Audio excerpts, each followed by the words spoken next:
Well, this is the Farelead, and this is for this winch that's on here, even though I've had to make some modifications to even get it to fit, because this is a Warren 655-32, which I can't even find on Warren's page. It's definitely a Warren winch, 4,000 pounder, and there's no question that's what it is.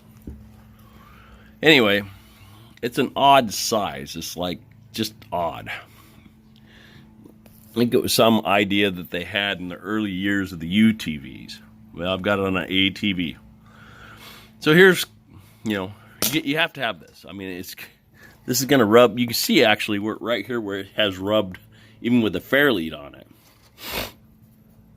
So here's the problem with these Fareleads.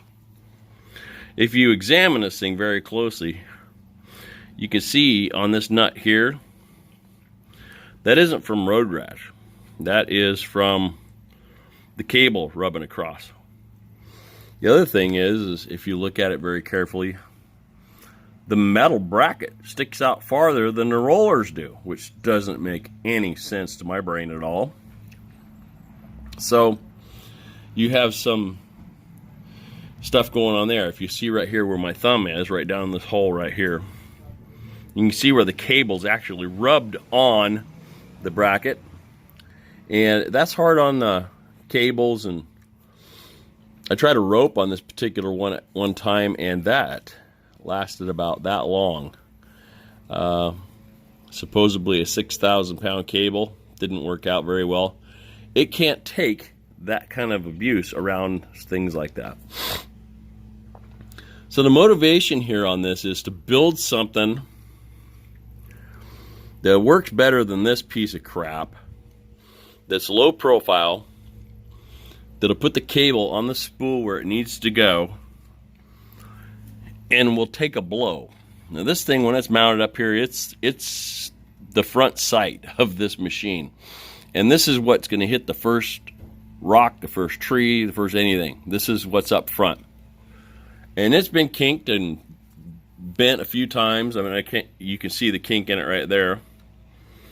Definitely kinked. I've had to take it apart and straighten it out the best I could a few times, and it's just, kind of clunky. So the motivation here is to build something that's thicker than an 1/8 inch, and I've got a bunch of chromoly. So I'm a chromoly junkie, and replace all this stuff with something a little bit more durable. You can look at this and see where the cable is actually dug into this thing and created almost like threads or knurling on it. So, and the same with the top roller. It's all chunkied up, which is fine as long as there's any big burrs and stuff in it.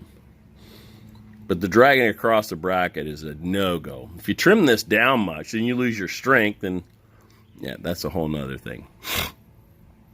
So we're going to work on something that, instead of being at the angle that it's at, try to get it to where it's sticking straight up and flush like this.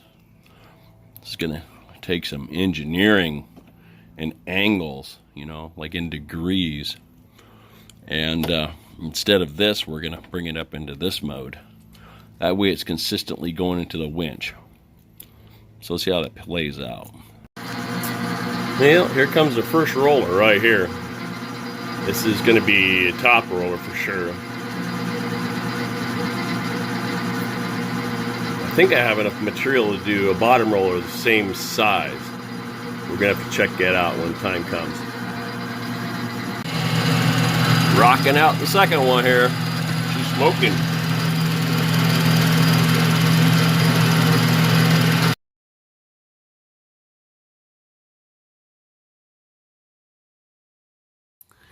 Well, here it is. It's all on.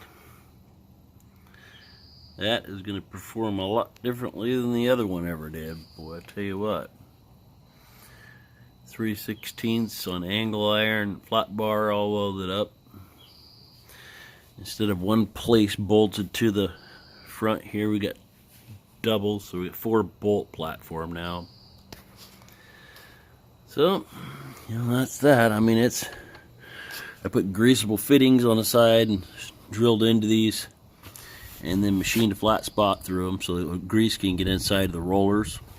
So I don't have to worry about those things seizing up out here. That's about it. And put some copper anti-seize on here and there. Now I just got to find a different hook. I really hate that hook. Thing is ugly and it's always getting bent up and beat up.